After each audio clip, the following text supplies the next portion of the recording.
안녕하세요, 이사연구소입니다. 오늘은 이사 비용 아끼려다가 오히려 더 쓰게 되는 이유에 대해서 한번 촬영을 해보도록 하겠습니다. 이사 같은 경우는 이제 타이밍입니다. 이 비용도 타이밍이고, 어떤 고객은 A라는 업체에서 2년 전에 이사를 했는데 너무 마음에 들어서 다시 이 A라는 업체에 의뢰를 하게 되고 이사를 진행했다고 합니다. 그런데 이제 진행을 했다고 하는데 이사가 굉장히 이제 불만족스러웠다, 이런 경우가 허다합니다. 이런 것 같은 경우는 이사 팀도 여러 팀을 두고 이제 운영을 하는 곳들도 많습니다. 그 팀이 여러 팀인데 이 고객님과 이사업체 팀과 잘 맞았다면 이제 이사가 굉장히 잘 될 건데, 잘 안 맞는 경우는 이사가 이제 굉장히 이제 좀 안 됐다, 이런 경우가 많기 때문에 이 이사와 고객과 이사 팀과 이렇게 잘 맞는 경우도 굉장히 중요한 것 같고, 이런 거 같은 경우는 이제 미리 견적을 받아보시거나 아니면은 이사업체에서 그런 거 신경도 안 쓰고 팀을 배치를 했는데 그 팀과 고객님과 정말 이제 호흡이 잘 맞았다거나, 이런 경우는 이제 이사가 이제 굉장히 만족스럽게 되는 경우가 있습니다. 이 비용 같은 경우도 타이밍이 굉장히 중요한데, 이사 날짜가 너무 다가왔을 때 이사업체를 알아보는 건 저렴하게 할 수도 없고, 굉장히 이제 미리 알아본다고 해서 이사 비용을 더 저렴하게 할 수 있는 것도 아닙니다. 적절한 타이밍에 이사업체를 알아보는 게 굉장히 중요한 것 같은데, 최근에 한번 경우를 설명을 드리면, 최근에 이사 고객이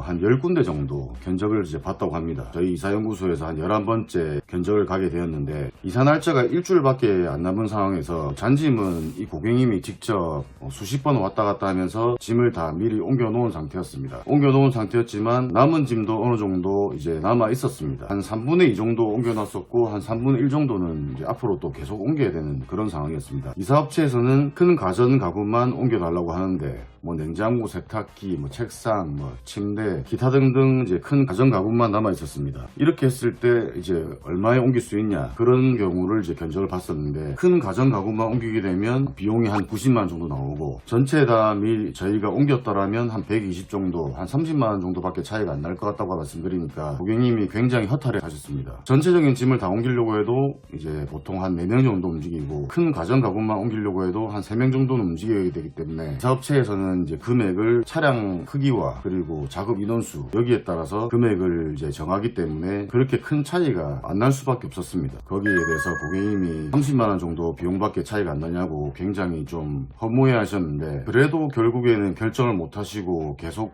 고객님이 알아보겠다고, 더 저렴한 데를 찾아보겠다고 그렇게 말씀을 하셨습니다. 이사 날짜가 일주일도 안 남은 상황에서 고객님이 계속 알아봐야 점점 더 이사업체에서는 이제 이사 날짜가 얼마 안 남았으니까 비용을 저렴하게 부르는 것보다는 이사 비용을 좀 더 비싸게 부르는 업체들이 더 많기 때문에, 이 고객님이 한번 찾아는 보셨는데 이사 하루 전날 전화가 왔습니다. 그 금액에 이제 이사를 할 수 있냐고. 근데 저희 같은 경우는 하루 전날이 되다 보니까 이사가 이제 마감이 된 상태였습니다. 그리고 고객님이 알아보니까 90만원보다 더 비싸게 뭐 100만원, 110만원, 120만원, 많게는 150만원까지 이제 견적을 보다 보니까 포기를 하고 저희한테 다시 의뢰를 했던 그런 분이 있습니다. 그분은 이제 이사를 하루 전날까지 이제 업체를 선정을 못해서 굉장히 이제 힘들어 하셨는데, 그 뒤로는 어떻게 되셨는지 모르겠습니다. 이사를 실제로 하셨을 수도 있고 못 하셨을 수도 있고, 그런 경우가 이사업체를 너무 이제 저렴한 데를 찾다 보니까 그 비용이 이제 마음에 안 들어서 또 알아보고 이제 그렇게 알아본 데가 열 몇 군데를 알아보셔서 결국에는 최종적으로 제 생각에는 굉장히 이사비를 비싸게 내고 이제 진행을 하셨을 것 같은데,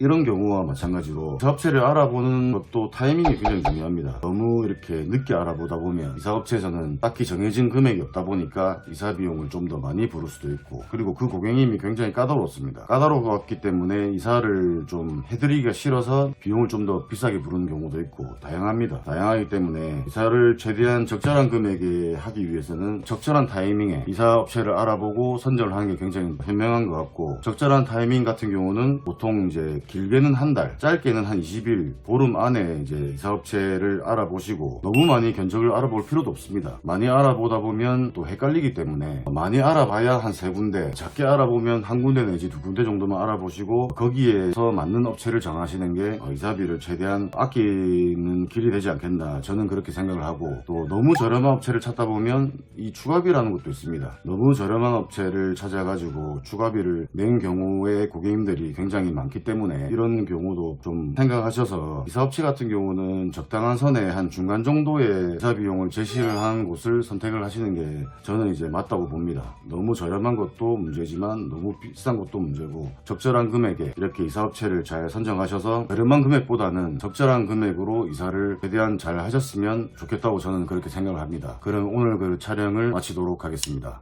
감사합니다.